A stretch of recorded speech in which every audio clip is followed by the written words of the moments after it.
Hey. Welcome back to Real TTV. And I'm your host, Sean S. Class. We back at it again. Hey. Listen, man. We're going to get back to it today. And today what we're going to be touching on is what is a general contractor? Contractors as far as rehabbing a house. Once you do find a property, that's something that I want to touch on today, but I'm gonna go back over everything that we already talked about just a little bit so you could just see how everything tie in to each other, how I'm just touching on certain issues and certain things, and then you'll see how everything coincides with each other, how everything is linked to one another. We done already talked about identifying the market, being able to know what kind of market you in, so you'll know what to do and how to bid. We done touched on that.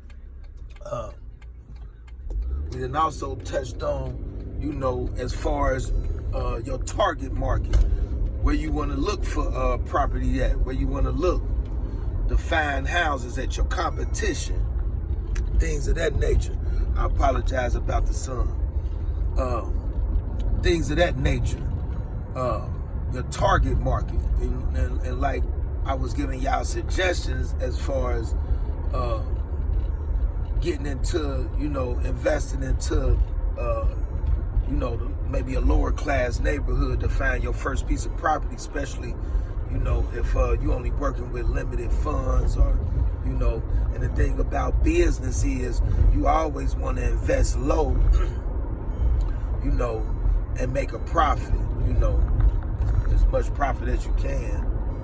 But so we gonna be just talking about how everything ties into one another.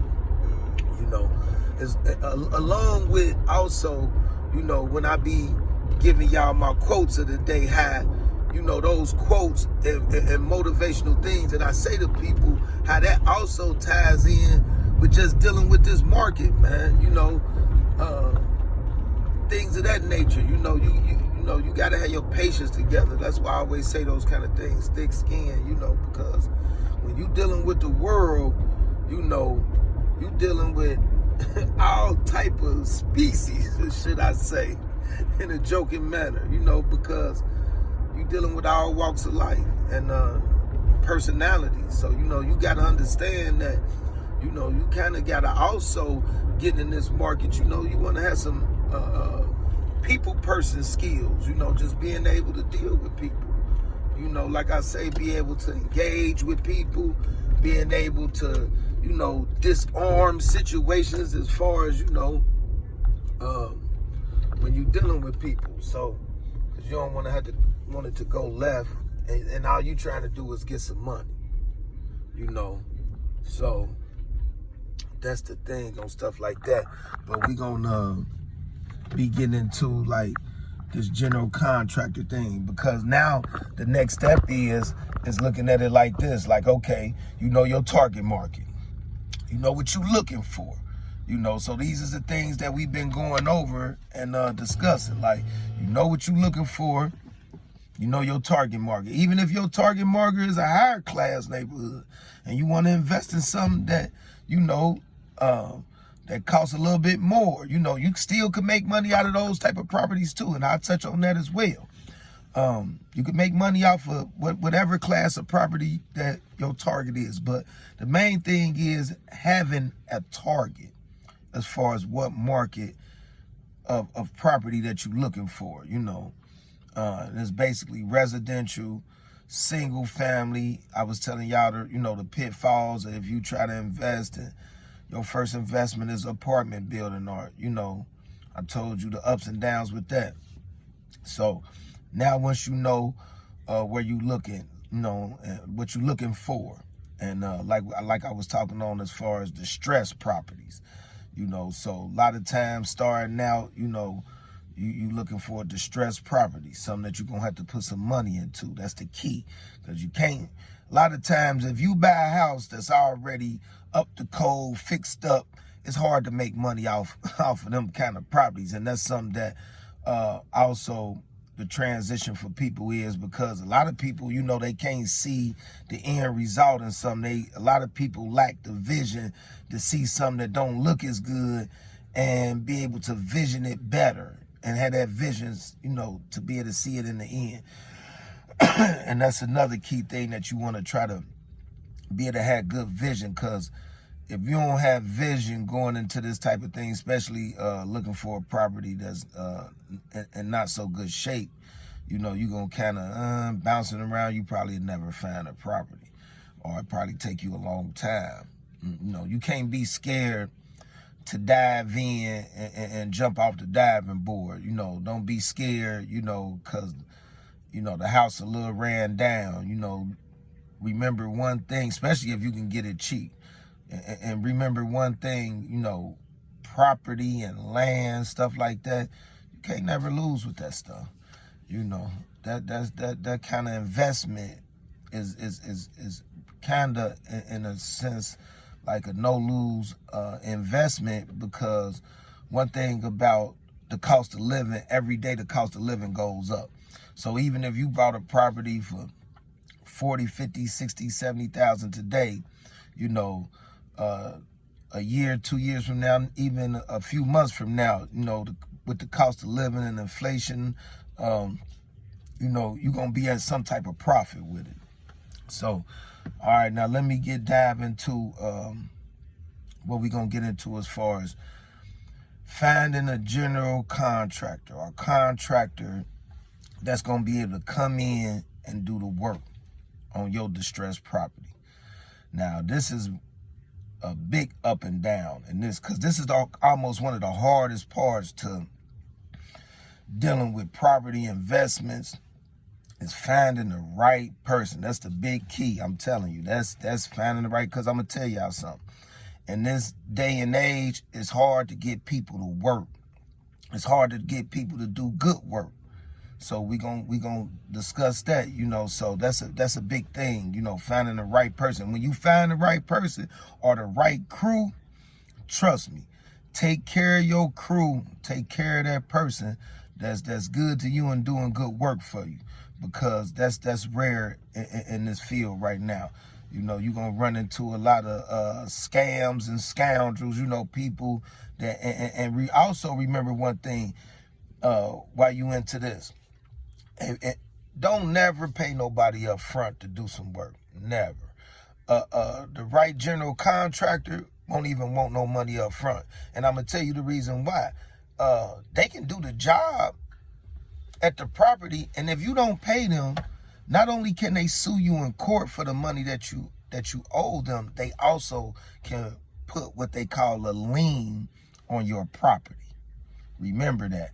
So the contractor that's coming in, and remember that's why you should, one of the reasons why you should not pay them up front. Plus, you don't want to give nobody no money, and then they do a little bit of the job, then you can't find them no more. You know, that's the biggest thing. That's how they scam a lot of people that's out here buying properties or new to this. You know, a lot of guys or people, because too, what a lot of people try to do is cut corners and getting work done on the house. That never works. That's a no-no. Trust me.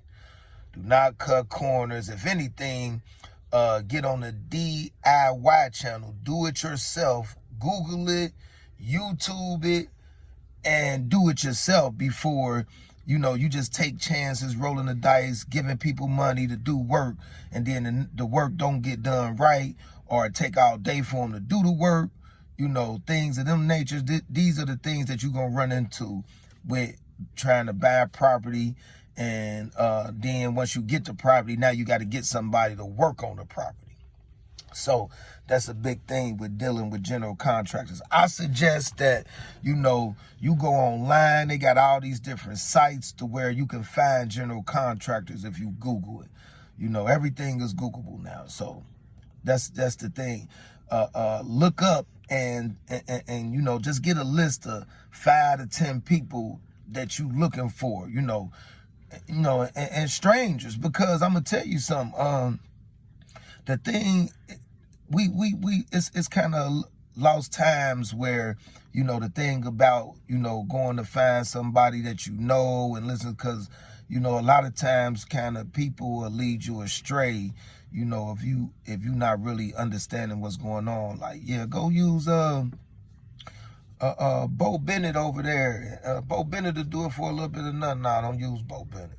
You know, Bo Bennett ain't gonna do nothing but have you, you know, coming back around spending more money, you know what I'm saying, to get the job done right. So if you don't want to have to pay for a job twice, once you know, actually finally get you an investment or get you a piece of property, you know, that's the first thing that you got to start thinking about. How I'm gonna get this baby together, you know. But like I say, the DIY thing is a big help with rehabbing a house, doing it yourself. Like, you know, little things that you can cut out, like the painting, learning how to cut drywall, you know, things of that nature. Women can do these kind of things, females. So, you know, and I want y'all, you know, even the females that look at this, I want y'all to also know, like, and be encouraged. Y'all can do these things too, you know, painting, stuff like that, just getting a leveler and keeping everything straight, you know, little things like that. You know, just the small things. I ain't saying doing nothing big, you know, but things that can save you money, because somebody, you might need your house painted in the inside, and somebody might come in and quote you a price, you know, $800-900 a room, or $200-300 a room, depending on how big the room is, how small it is. And that's another thing. Also remember, you know, everything is based upon square footage. Remember that when you buy a house, when you sell a house, that's a key. That's one of the little keys that everything. So when you getting some work done, if they just doing a room, if it's a small room, try to know the square footage on the room. You know, that way you can be like, man, this is only X amount, XYZ square footage, so I'm willing to pay XYZ, you know, $1 a square foot, you know, to do XYZ. So, you know, Google, learn stuff like that. But like I say, try to get a list of contractors for what you're trying to do. Then go down that list of contractors, each one, and call them out and just get quotes on what it is that you need done. And that kind of way you can kind of compare quotes. You can see what sounds reasonable, what sounds high, you know, what sounds cheap. And you can kind of get a basis or consensus on what it's gonna cost to get, you know, to get it done. Generally, and I'm also tell you, if you into investing and you know, you want to get you a Home Depot card or a Lowe's card as well. And those aren't hard to get. Also as well, get you a credit card, Home Depot credit card, Lowe's credit card. That's gonna help out a lot. And getting a Home Depot or Lowe's credit card, also they give you so many little savings and deals for having those cards, and you get cash back, you know, when you spend money. On top of that, they'll give you 18 months to pay it back, same as cash. Little stuff like that. So if you got a Home Depot card, they'll usually start you out with $7,000-8,000 on it, and you can get up to credit limits, is, you know, go up as long as you meet the credentials. Remember, everything too fall up under them credentials we was talking about. So try to remember those kind of things, you know, looking into getting a Home Depot card, because that stuff help out a lot. Because I tell you what, even when you got a contractor, what you want to do is cut out a lot of the little extra fees that's going to come out. They got to go get your materials. Guess what? They're going to charge you for that. So guess what? You pay for the materials yourself, and all you really want to pay for is the labor. You want the labor price. Plus, you want to know what all you're buying for the property, so you can keep up in what's being used and not being used. You know, how much wood being used, how much paint you need, how many boxes of nails do they need, you know, because also you'll run into where you'll get contractors to where they'll have, you know, going out and have you ordering extra materials, and then they'll be putting extra materials to the side for themselves, you know, so they ain't never got to buy the materials, and then, you know, taking the materials they only need to do your job. So just little things. I'm just giving y'all little key points on little things that you're going to run into as far as, you know, out here in this game and dealing with people and, you know, how they'll, you know, try to get over on you, so to say, you know. But as long as you up on, you know, your thing, and you see them coming and you let them know you see them coming, like, nah, that ain't how we doing that, man. Nah, you ain't gonna need that much drywall for that. You know what I'm saying? You need that many nails? Why?